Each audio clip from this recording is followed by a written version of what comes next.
Welcome back to this session of the Hindu newspaper analysis for UPSC Civil Services Examination. Today we will discuss mainly four issues. The first issue is why is environmental surveillance important? Second issue is Maharashtra Karnataka report most number of farmer suicides. Third issue is over 1.73 lakh killed in road accident in 2023, 1.6% rise NCRB report. And fourth issue is India got 8% more monsoon rainfall this year, say IMD. So let's discuss all the issues in detail. Why environmental surveillance is important? Environmental surveillance important क्यों है? Why news? The ICMR, Indian Council of Medical Research, will launch wastewater surveillance for 10 viruses across 50 cities in the next 6 months. ICMR India में next six month में about 50 cities के अंदर 10 virus को surveillance करने के लिए वेस्ट वाटर सर्वेलेंस स्टार्ट करने वाला है. It is currently operational in 5 cities. Current में waste water surveillance for 10 viruses ये 5 सिटीज में ऑपरेशनल है.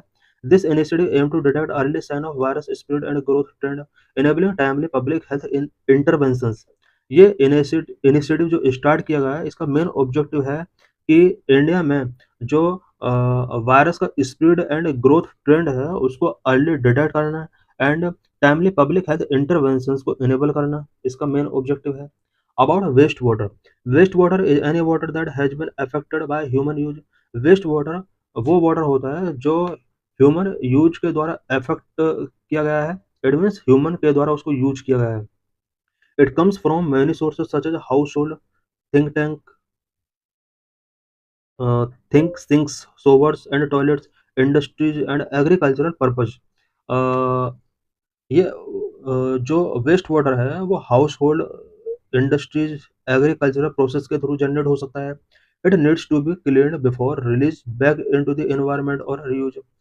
एनवायरनमेंट में वापस भेजने से पहले, रिलीज करने से पहले या इसको रीयूज करने से पहले इसको क्लीन करना जरूरी है. ICMR plan for expanded waste water surveillance. Waste water surveillance को एक्सपेंड करने के लिए जो आईसीएमआर का प्लान है वो क्या है? Conduct waste water and environmental surveillance. Over the next 6 months, ICMR will conduct wastewater and environmental surveillance across India to detect early rise in virus load within communities. Next 6 month में ICMR waste water and environmental surveillance start करने जा रहा है. पूरे India के अंदर ये initiative taking किया जाएगा सो दैट वायरस की जो राइज है, ग्रोथ है, उसको अर्ली डिटेक्ट किया जा सके. At present COVID-19 and polio are under watch, but now the system will monitor pathogens linked to fever, diarrhoea, acute encephalitis syndrome and respiratory distress. Present में only 2 virus को surveillance किया जा रहा है, COVID-19 and polio से related. But अब जो ये सर्विलेंस किया जाएगा ये मेनली फीवर से related, diarrhoea, acute encephalitis syndrome and respiratory distress से रिलेटेड वायरसेस को यहाँ पर ये सर्विलेंस प्रेजेंट में किया जाएगा और ये मेनली 50 सिटीज में किया जाने वाला है. Importance of waste water surveillance. Waste water surveillance का क्या इंपॉर्टेंस है? India faces rising emergency and re emergence of pathogens due to population growth, urbanisation, environmental change and human animal interactions. India के अंदर पैथोजेंस का emergence and re emergence हो रहा है. इसका जो मेन रीजन है वो पॉपुलेशन ग्रोथ है, urbanisation, environmental change and human animal interactions इसका मेन रीजन है. Environmental and waste water surveillance can provide important early warning signals of an impending outbreak. Environmental and waste water surveillance अगर किया जाएगा तो इसके through impending outbreak से related early warning signals मिल जाएंगे. Waste water based epidemiology has been used for over 40 years to track several diseases such as measles, cholera and polio. Wastewater surveillance provide real-time community level insight into infection trends, enabling timely public health interventions. Wastewater surveillance real time community level insights provide करते हैं और इससे public health intervention timely taking किए जा सकते हैं.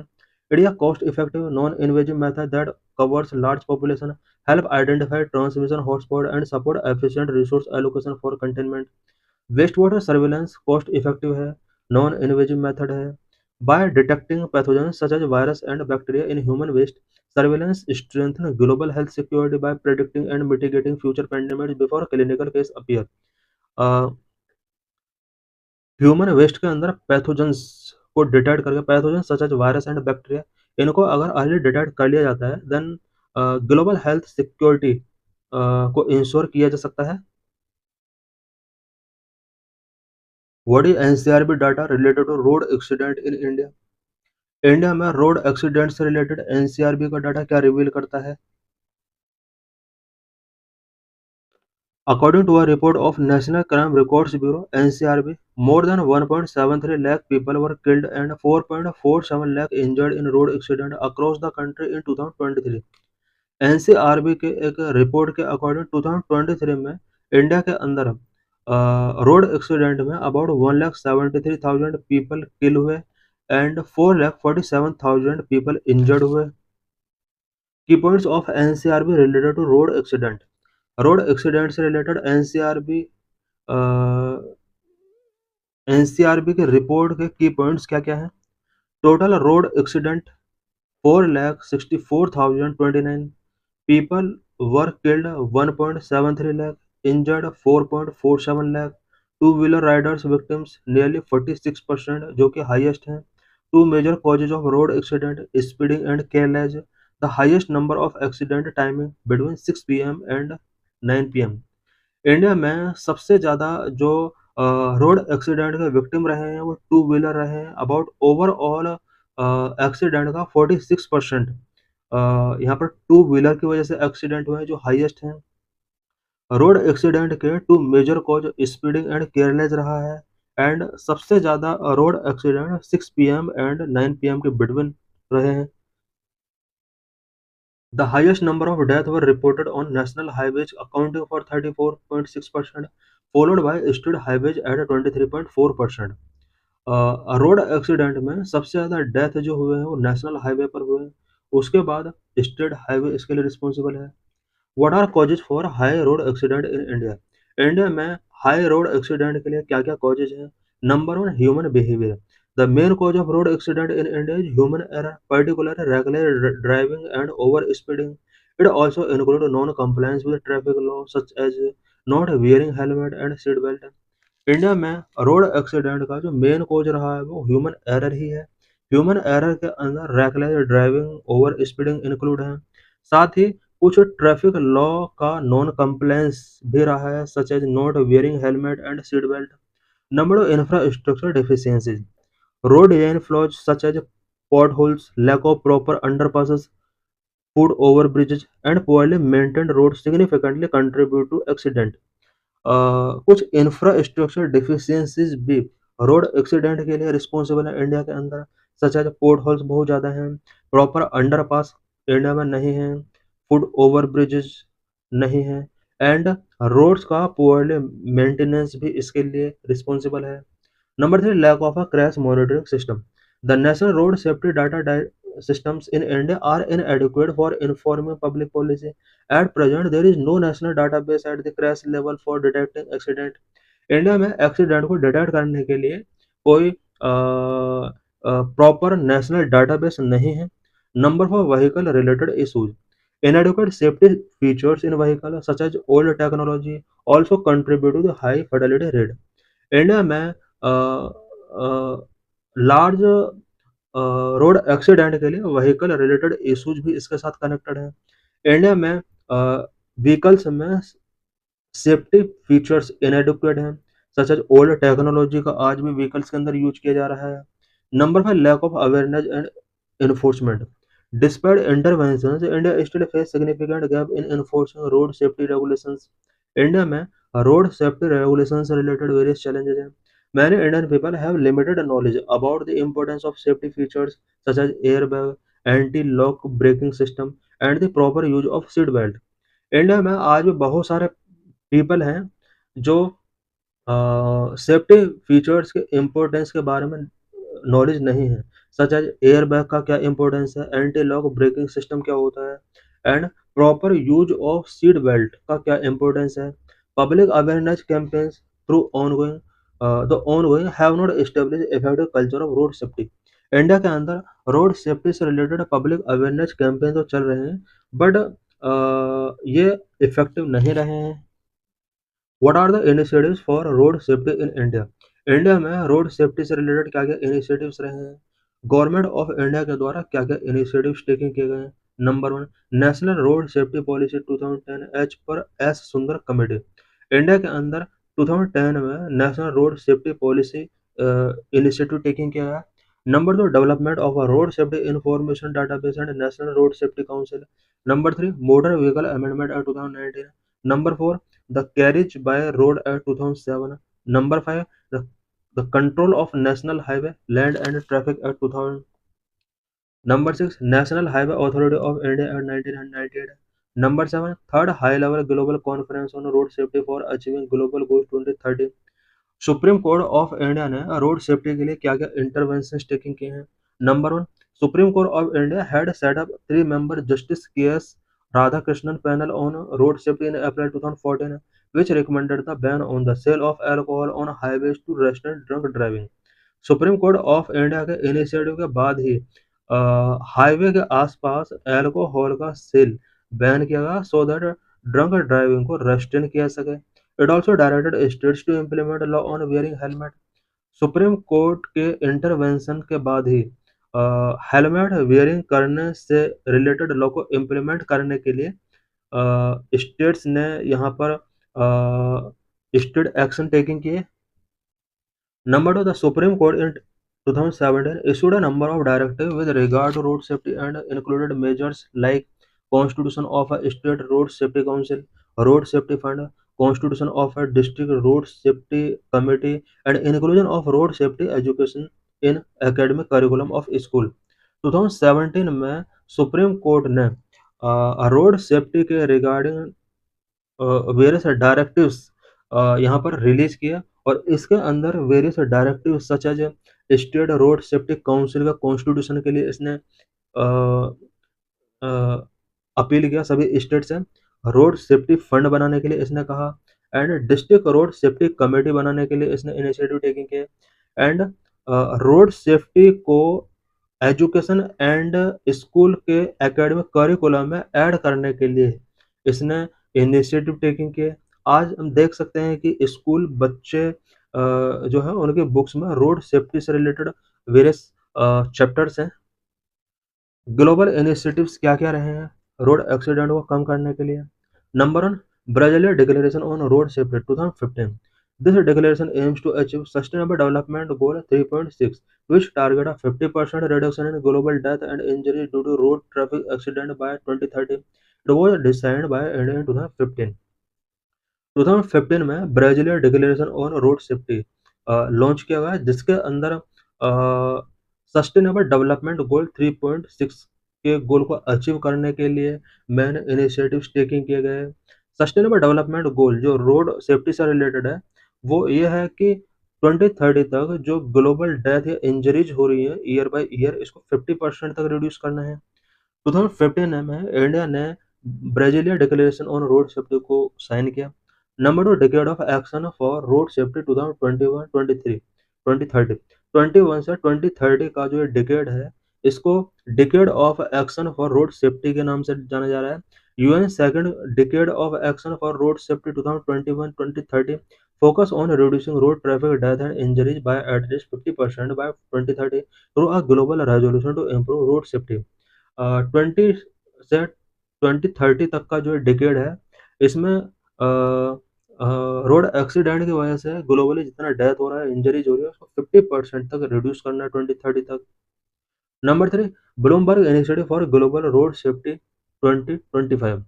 This initiative target reducing road traffic fatalities and injury in low and middle income countries and cities by implementing life saving measures।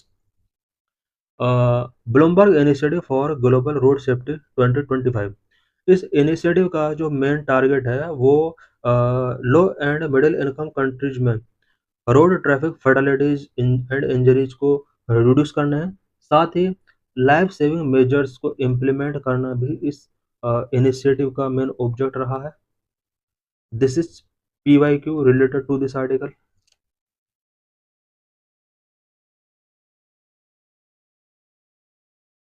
Recently, NCRB data released related to farmer suicide in India. In this lecture, we will discuss various causes of farmer suicide in India. Bhai News.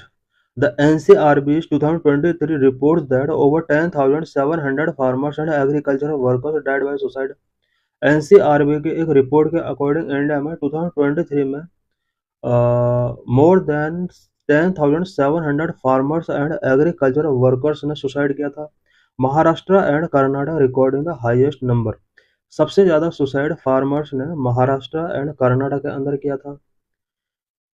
The lives of 10,786 farmers and agricultural workers were lost to suicide in 2023, according to NCRB report. State wise figures क्या क्या है farmers के suicide rate का? Maharashtra 38.5%, Karnataka 22.5%, Andhra Pradesh 8.6%, Madhya Pradesh 7.2%, Tamil Nadu 5.9%. A large number of farmer suicides take place in the cotton and soybean belt in Maharashtra. सबसे ज़्यादा जो suicide किया गया फार्मर्स के द्वारा वो महाराष्ट्र का कॉटन एंड सोयाबीन बेल्ट में किया गया है। की highlights of the NCRB report on farmer suicide. Farmer suicide से रिलेटेड एनसीआरबी की रिपोर्ट की हाइलाइट्स क्या क्या है? According to NCRB 2023 report, 10,786 farmers and agricultural workers died by suicide across India, accounting for 6.3% of all suicides in country. NCRB की report के according 2023 में India में about 10,786 farmers and agriculture workers ने suicide किया, जो कि कंट्री के overall suicide का 6.3% शेयर है। State wise distribution, Maharashtra Maharashtra has highest share at 38.5% of farmer suicides, with Marathwada and Vidarbha remaining epicenter. सबसे ज्यादा फार्मर्स ने जो सुसाइड किया है वो महाराष्ट्र में किया है। महाराष्ट्र के मराठवाड़ा एंड विदर्भ दो ऐसे रीजन है जहां पर फार्मर्स ने सबसे ज्यादा सुसाइड किया। ओवरऑल सुसाइड जो फार्मर्स ने किए हैं इंडिया में उसका 38.5% सुसाइड ओनली महाराष्ट्र के अंदर हुआ है। Number two, Karnataka accounted for 22.5%, reflecting wide spread distress across drought prone region. Karnataka के ड्रॉट प्रोन रीजन में फार्मर्स ने सबसे ज्यादा सुसाइड किए हैं। ओवरऑल फार्मर सुसाइड का 22.5% सुसाइड कर्नाटक के अंदर हुए हैं। Andhra Pradesh 8.6%, MP 7.2% and Tamil Nadu 5.9%।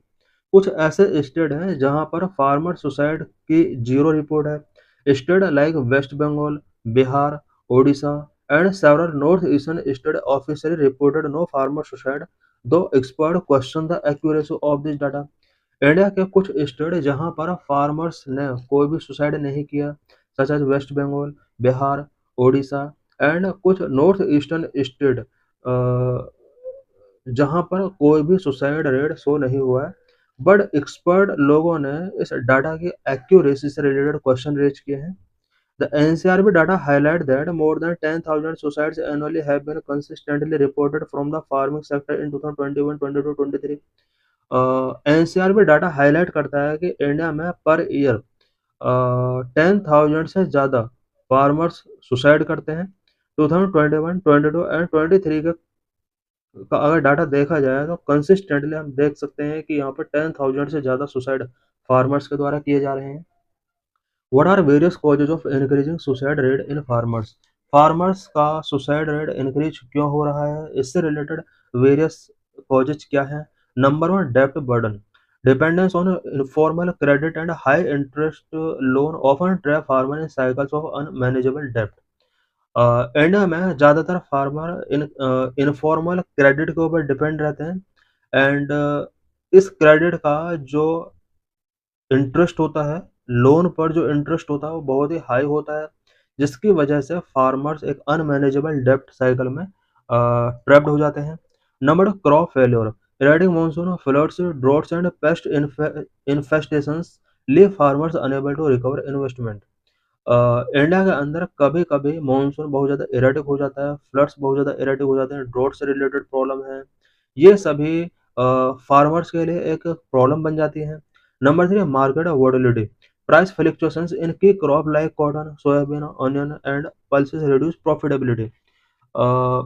Market volatility की वजह से फार्मर के प्रोड्यूस का जो प्राइस है उसमें फ्लक्चुएशंस आते रहते हैं, कभी कभी प्राइस बहुत ज़्यादा डाउन हो जाता है, सच एज कॉटन का price, soybean, onion, pulses. Number 4, policy gap, lack of irrigation coverage, inadequate crop insurance and sufficient procurement mechanism worsen rural distress. Farmers के लिए एक जो अदर प्रॉब्लम है वो इरिगेशन कवरेज से रिलेटेड है, क्रॉप इंश्योरेंस इंडिया में इनएडिक्वेट है, एंड इनसफिशिएंट प्रोक्योरमेंट मैकेनिज्म, ये सभी फार्मर्स के लिए एक वर्सन की तरह वर्क कर रहे हैं। Number 5, regional concentration, farmer societies are often concentrated in cotton and soybean belt like Vidarbha and Marathwada in Maharashtra, highlight the vulnerability of monocrop dependent region। Farmers के सबसे ज़्यादा सुसाइड हुए हैं महाराष्ट्र के विदर्भ एंड मराठवाड़ा रीजन में, कॉटन एंड सोयाबीन बेल्ट वाले किसान सबसे ज़्यादा सुसाइड किए हैं। ये कहीं ना कहीं शो करता है कि मोनोक्रॉप डिपेंडेंसी रीजन की क्या वल्नरेबिलिटी है। India got 8% more monsoon rainfall this year. Is this the impact of El Nino or La Nina? In this lecture, we will discuss mainly impact of El Nino and La Nina. Lecture is important for GS paper 1. Why in news? India this year received 8% more monsoon rainfall than normal. इस year India ने 8% मोर monsoon rainfall receive किया है। It means ये normal से above रहा है। The monsoon season saw extremely heavy spells in several parts of northern and southern India. This year, a La Nina is expected to form in the central equatorial Pacific Ocean, which leads to a stronger winter in India. During La Nina years, India received normal or above normal rainfall during the monsoon season. इस year India के northern and southern part में rainfall बहुत ज़्यादा हुआ है और ऐसा expect किया जा रहा है कि इस year central equatorial Pacific ocean region में लानिना फॉर्म हो रहा है। लानिना फॉर्म होने से इंडिया में जो विंटर्स होते हैं वो काफ़ी स्ट्रोंगर विंटर होती हैं, एंड इंडिया में मॉनसून रेनफॉल भी काफ़ी अबव नॉर्मल रहता है। What are El Nino and La Nina? El Nino and La Nina क्या होता है? La Nina and El Nino are complex weather pattern resulting from variation in ocean temperatures in the equatorial Pacific region. El Nino and La Nina complex weather pattern है जो कि equatorial Pacific region में ocean temperature में variation create होने की वजह से ये पैटर्न क्रिएट होते हैं। They are opposite phases of El Nino southern oscillation cycle ENSO। ये ENSO के साइकिल ENSO साइकिल के अपोजिट फेज हैं। The ENSO cycle describe the fluctuations in the temperature between the atmosphere and ocean in the east central equatorial Pacific। ENSO cycle क्या होता है? ENSO cycle east central equatorial Pacific region में atmosphere and ocean के between temperature में जो fluctuations होते हैं उसको डिस्क्राइब करता है। El Nino and La Nina episode typically last 9 to 12 months, but some prolonged events may last for years। El Nino and La Nina episode typically 9 to 12 months तक continue रहते हैं और कुछ ऐसे भी एपिसोड होते हैं जो 1 year more than 1 year time period के लिए कंटिन्यू रहते हैं। El Nino is a climate pattern that caused due to unusual warming of surface water in the eastern tropical Pacific Ocean। El Nino एक ऐसा climate pattern है जो कि eastern tropical Pacific ocean के सरफेस वाटर में unusual warming होने की वजह से क्रिएट होता है। It is the warm phase of the El Nino southern oscillation. ये El Nino southern oscillation ENSO का एक वार्म फेज होता है। It occurs more frequently than La Nina. El Nino La Nina के कंपेयर में more frequently आता है। It means ये बार बार आता है। La Nina, the cool phase of ENSO, is a pattern that caused due to the unusual cooling of tropical eastern Pacific। La Nina ENSO का cool phase होता है जो कि ट्रॉपिकल ईस्टर्न पैसिफिक रीजन में unusual cooling की वजह से create होता है। ला नीना इवेंट्स में last between 1 to 3 years, unlike El Nino which usually lasts no more than 1 year। La Nina event 1 to 3 years तक कंटिन्यू रह सकते हैं, जबकि El Nino ओनली 1 year से लेस टाइम पीरियड के लिए कंटिन्यू रहता है। Both phenomena tend to peak during the northern hemisphere winter.